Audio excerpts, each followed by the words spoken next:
In this video, I want to talk about how you can connect Trust Wallet to Best Wallet. Now to do this, I'm pretty sure that you need to find either your address or your secret phrase. So to get the address, if you need that one, you can come in here and go here, press, and you can see it here. Now usually this is for receiving crypto, but if Best Wallet asks for your secret phrase, you can find that under here. Now keep in mind, you should not share this with any people, so just keep that in mind, and you should write it down on a piece of paper.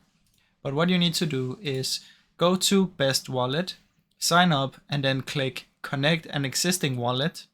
And once you've done that, you can select Trust Wallet, and then they're going to give you a few instructions on how to proceed.